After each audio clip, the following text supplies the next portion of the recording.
আসসালামু আলাইকুম ওরহমতুল্লাহ। গল্পকাহিনীতে স্বাগতম। বন্ধুরা, আলোচিত লেখক আরিফ আজাদ এর প্যারাডক্সিক্যাল সাজিদ থেকে আজ পড়ছি স্রষ্টা কেন মন্দ কাজের দায় নেন না। ক্লাসে নতুন একজন স্যার এসেছেন। নাম মফিজুর রহমান। হ্যাংলা পাতলা গরম, বাতাস আসলেই যেন ঢলে পড়বে মতন অবস্থা শরীরের। ভদ্রলোকের চেহারার চেয়ে চোখ দুটি অস্বাভাবিক রকম বড়। দেখলেই মনে হয় যেন বড় বড় সাইজের দুটি জলপাই কেউ খোদাই করে বসিয়ে দিয়েছে। ভদ্রলোক খুবই ভালো মানুষ। ওনার সমস্যা একটি, ক্লাসে উনি যতটা না বায়োলজি পড়ান তার চেয়ে বেশি দর্শন চর্চা করেন। ধর্ম কোথা থেকে আসলো, ঠিক কবে থেকে মানুষ ধার্মিক হওয়া শুরু করলো, ধর্ম আদতে কি আর কি নয় তার গল্প করেন। আজকে ওনার চতুর্থ ক্লাস। পড়াবেন analytical techniques and bio informatics. চতুর্থ সেমিস্টারে এটা পড়ানো হয়। স্যার এসে প্রথমে বললেন, গুড মর্নিং গাইজ। সবাই সমস্বরে বলল, গুড মর্নিং স্যার। এরপর স্যার জিজ্ঞেস করলেন, সবাই কেমন আছো? স্যারের আরও একটা ভালো দিক হলো উনি ক্লাসে এসে এভাবেই সবার কুশলাদি জিজ্ঞেস করেন। সাধারণত হায়ার লেভেলে যেটা সব শিক্ষক করেন না। তারা রোবটের মতো ক্লাসে আসেন, যন্ত্রের মতো করে লেকচারটা পড়িয়ে বেরিয়ে যান। সেদিক থেকে মফিজুর রহমান নামের এই ভদ্রলোক অনেকটা অন্যরকম। আবারও সবাই সমস্বরে উত্তর দিল, কিন্তু গোলমাল বাঁধল এক জায়গায়। শিক্ষার্থীদের মধ্যে কয়েকজন উত্তর দিয়েছে এভাবে, আলহামদুলিল্লাহ ভালো। স্যার কপালের ভাঁজ একটু দীর্ঘ করে বললেন, আলহামদুলিল্লাহ ভালো বলেছ কে কে? অদ্ভুত প্রশ্ন। সবাই থতমত খেল। একটু আগেই বলেছি স্যার একটু অন্যরকম। প্রাইমারি লেভেলের টিচারদের মতো ক্লাসে এসে বিকট চিৎকার করে গুড মর্নিং বলেন, সবাই কেমন আছে জানতে চান। এখন আলহামদুলিল্লাহ বলার জন্য কি প্রাইমারি লেভেলের শিক্ষকদের মতো বেত দিয়ে পিটাবেন নাকি? সাজিদের তখন তার প্রাইমারি স্কুলের শিক্ষক বাবুলচন্দ্র দাসের কথা মনে পড়ে গেল। এই লোকটা ক্লাসে কেউ দুটোর বেশি হাঁচি দিলেই বেত দিয়ে আচ্ছা মতো পিটাতেন। ওনার কথা হলো, হাঁচির সর্বোচ্চ পরিমাণ হবে দুটি, দুটির বেশি হাঁচি দেওয়া মানে ইচ্ছা করেই বেয়াদবি করা। যা হোক, বাবুলচন্দ্রের পাঠ তো কবেই চুকেছে, এবার মফিজচন্দ্রের হাতেই না গণপিটুনি খাওয়া লাগে। ক্লাসে সর্বমোট 7 জন দাঁড়ালো। এরা সবাই আলহামদুলিল্লাহ ভালো বলেছে। এরা হচ্ছে রাকিব, আদনান, জুনায়েদ, সাকিব, মরিয়ম, রিতা এবং সাজিদ। স্যার সবার চেহারাটা একটু ভালো মতো পরখ করে নিলেন। এরপর পিক করে হেসে দিয়ে বললেন, বসো। সবাই বসল। আজকে আর মনে হয় একাডেমিক পড়াশোনা হবে না, দর্শনের তাত্ত্বিক আলাপ হবে। ঠিক তাই হলো। মফিজুর রহমান স্যার আদনানকে দাঁড় করালো। বললেন, তুমিও বলেছিলে সেটা, না? জি স্যার। আদনান উত্তর দিল। স্যার বললেন, আলহামদুলিল্লাহর অর্থ কি জানো? আদনান মনে হয় একটু ভয় পাচ্ছে। সে ঢোক গিলতে গিলতে বলল, জি স্যার, আলহামদুলিল্লাহ অর্থ হলো সকল প্রশংসা কেবলই আল্লাহর। স্যার বললেন, সকল প্রশংসা কেবলই আল্লাহর? স্যার এই বাক্যটি দুবার উচ্চারণ করলেন। এরপর আদনানের দিকে তাকিয়ে বললেন, বসো। আদনান বসল। এবার স্যার রিতাকে দাঁড় করালেন। স্যার রিতার কাছে জিজ্ঞেস করলেন, আচ্ছা, পৃথিবীতে চুরি ডাকাতি আছে?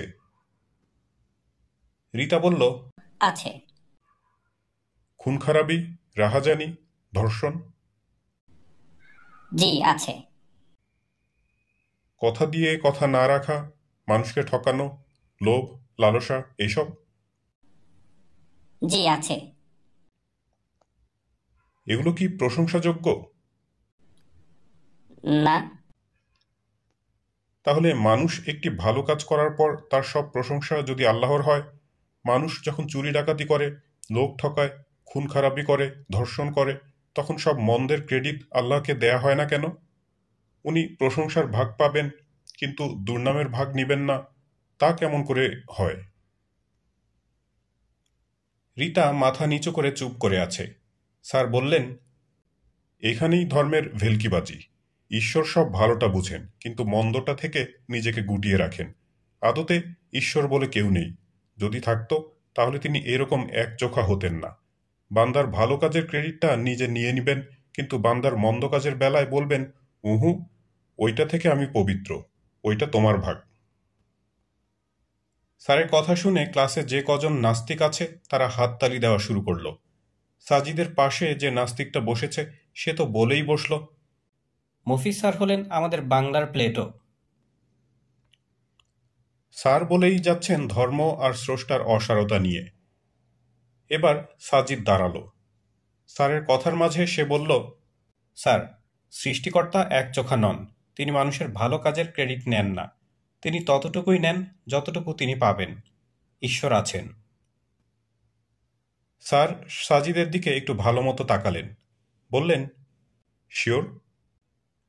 জি। তাহলে মানুষের মন্দ কাজের জন্য কে দায়ী? মানুষই দায়ী। সাজিদ বলল। ভালো কাজের জন্য? তাও মানুষ।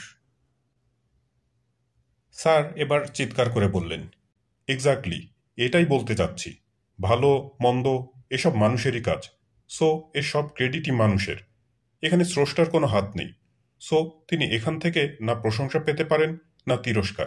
সোজা কথায় স্রষ্টা বলতে কেউই নেই। ক্লাসে পিনপতন নীরবতা। সাজিদ বলল, মানুষের ভালো কাজের জন্য স্রষ্টা অবশ্যই প্রশংসা পাবেন। কারণ মানুষকে স্রষ্টা ভালো কাজ করার জন্য দুটি হাত দিয়েছেন, ভালো জিনিস দেখার জন্য দুটি চোখ দিয়েছেন, চিন্তা করার জন্য মস্তিষ্ক দিয়েছেন, দুটি পা দিয়েছেন। এই সব কিছুই স্রষ্টার দান। তাই ভালো কাজের জন্য তিনি অবশ্যই প্রশংসা পাবেন। স্যার বললেন, এইগুলো দিয়ে তো মানুষ খারাপ কাজও করে। তখন? এর দায় স্রষ্টার নয়। হা হা হা, তুমি খুব মজার মানুষ দেখছি। হা হা হা। সাজিদ বলল, স্যার, স্রষ্টা মানুষকে একটা স্বাধীন ইচ্ছা শক্তি দিয়েছেন। এটা দিয়ে সে নিজেই নিজের কাজ ঠিক করে নেয়, সে কি ভালো করবে না মন্দ। স্যার তিরস্কারের সুরে বললেন, ধর্মীয় কিতাবাদির কথা বাদ দাও man. Come to the point and be logical. Sajid বলল, স্যার, আমি কি একটা উদাহরণ দিয়ে বোঝাতে পারি ব্যাপারটা? অবশ্যই, স্যার বললেন। সাজিদ বলতে শুরু করল, ধরুন, খুব গভীর সাগরে একটা জাহাজ ডুবে গেল। ধরুন সেটা বারমুডা ট্রায়াঙ্গেল। এখন কোনো ডুবুরই সেখানে ডুব দিয়ে জাহাজের মানুষগুলোকে উদ্ধার করতে পারছে না। বারমুডা ট্রায়াঙ্গেলে তো নয়ই। এই মুহূর্তে ধরুন সেখানে আপনার আবির্ভাব ঘটল। আপনি সবাইকে বললেন, আমি এমন একটা যন্ত্র বানিয়ে দিতে পারি যেটা গায়ে লাগিয়ে যে কোনো মানুষ খুব সহজেই ডুবে যাওয়া জাহাজের মানুষগুলোকে উদ্ধার করতে পারবে।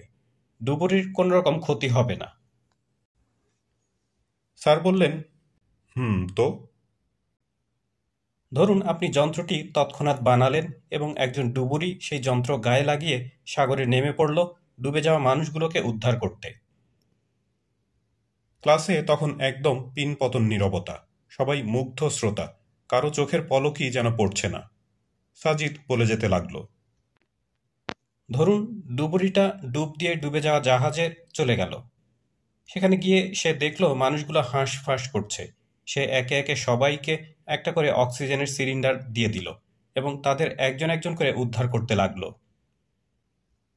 স্যার বললেন, হুম। ধরুন সব যাত্রীকে উদ্ধার করা শেষ, বাকি আছে মাত্র একজন। ডুবুরিটা যখন শেষ লোকটাকে উদ্ধার করতে গেল, তখন ডুবুরিটা দেখল এই লোকটাকে সে আগে থেকেই চিনে। এতটুকু বলে সাজিদ স্যারের কাছে প্রশ্ন করল, স্যার, এরকম কি হতে পারে না? স্যার বললেন, অবশ্যই হতে পারে। লোকটা ডুবুরির আত্মীয় বা পরিচিত হয়ে যেতেই পারে, অস্বাভাবিক কিছু তো নয়। সাজিদ বলল, জি। ডুবুরিটা লোকটাকে চিনতে পারল। সে দেখল এটা হচ্ছে তার চরম শত্রু। এই লোকের সাথে তার দীর্ঘদিনের বিরোধ চলছে। এরকম হতে পারে না, স্যার? হ্যাঁ, হতে পারে। সাজিদ বলল, ধরুন ডুবুরির মধ্যে ব্যক্তিগত হিংসাবোধ জেগে উঠল। সে শত্রুতাবশত ঠিক করল যে এই লোকটাকে সে বাঁচাবে না, কারণ লোকটা তার দীর্ঘদিনের শত্রু। সে একটা চরম সুযোগ পেল এবং প্রতিশোধ পরায়ণ হয়ে উঠল। ধরুন ডুবুরি ওই লোকটাকে অক্সিজেনের সিলিন্ডার তো দিলই না, উল্টো উঠে আসার সময় লোকটাকে পেটে একটা জোরে লাথি দিয়ে আসলো। ক্লাসে তখনও পিনপতন নীরবতা। সবাই সাজিদের দিকে এক দৃষ্টে তাকিয়ে আছে। স্যার বললেন, তো তাতে কি প্রমাণ হয় সাজিদ? সাজিদ স্যারের দিকে ফিরে বলল, let me finish my beloved sir. Okay, you are permitted, carry on. Sir বললেন। সাজিদ এবার স্যারকে প্রশ্ন করল, স্যার বলুন তো, এই যে এতগুলো ডুবে যাওয়া লোককে ডুবুরিটা উদ্ধার করে আনলো, এর জন্য আপনি কি কোনো ক্রেডিট পাবেন? স্যার বললেন, অবশ্যই আমি ক্রেডিট পাবো, কারণ আমি যদি ওই বিশেষ যন্ত্রটি না বানিয়ে দিতাম তাহলে তো এই লোকগুলোর কেউই বাঁচত না। সাজিদ বলল, একদম ঠিক স্যার, আপনি অবশ্যই এর জন্য ক্রেডিট পাবেন। কিন্তু আমার পরবর্তী প্রশ্ন হচ্ছে, ডুবুরিটা সবাইকে উদ্ধার করলেও একজন লোককে সে শত্রুতা বশত উদ্ধার না করে মৃত্যুকূপে ফেলে রেখে এসেছে। আসার সময় তার পেটে একটা জোরে লাথিও দিয়ে এসেছে, ঠিক? হুম। এখন স্যার ডুবুরির এহেন অন্যায়ের জন্য কি আপনি দায়ী হবেন? ডুবুরির এই অন্যায়ের ভাগটা কি সমানভাবে আপনিও ভাগ করে নেবেন? স্যার বললেন, অবশ্যই না। ওর দোষের ভাগ আমি কেন নেব? আমি তো তাকে এরকম অন্যায় কাজ করতে বলিনি, সেটা সে নিজে করেছে, সুতরাং এর পুরো দায় তার। সাজিদ এবার হাসল। হেসে সে বলল, স্যার ঠিক একইভাবে আল্লাহ তাআলা মানুষকে সৃষ্টি করেছেন ভালো কাজ করার জন্য।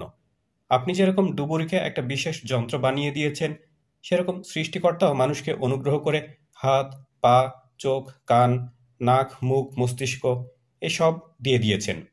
সাথে দিয়েছেন একটা স্বাধীন ইচ্ছাশক্তি। এখন এসব ব্যবহার করে সে যদি কোনো ভালো কাজ করে, তার ক্রেডিট স্রষ্টাও পাবেন, যেরকম বিশেষ যন্ত্রটি বানিয়ে আপনি ক্রেডিট পাচ্ছেন। আবার সে যদি এগুলো ব্যবহার করে কোনো খারাপ কাজ করে, গর্হিত কাজ করে, তাহলে এর দায়ভার স্রষ্টা নেবেন না। যেরকম ডুবুরির ওই অন্যায়ের দায় আপনার উপর বর্তায় না। আমি কি বোঝাতে পেরেছি স্যার? ক্লাসে এতক্ষণ ধরে পিনপতন নীরবতা বিরাজ করছিল। এবার ক্লাসের সকল আস্তিকেরা মিলে একসাথে জোরে জোরে হাততালি দেওয়া শুরু করল। স্যারের জবাবের আশায় সাজিদ স্যারের দিকে তাকিয়ে আছে। স্যার বললেন, হুম, আই গট দ্য পয়েন্ট। এই বলে স্যার সেদিনের মতো ক্লাস শেষ করে চলে গেলেন।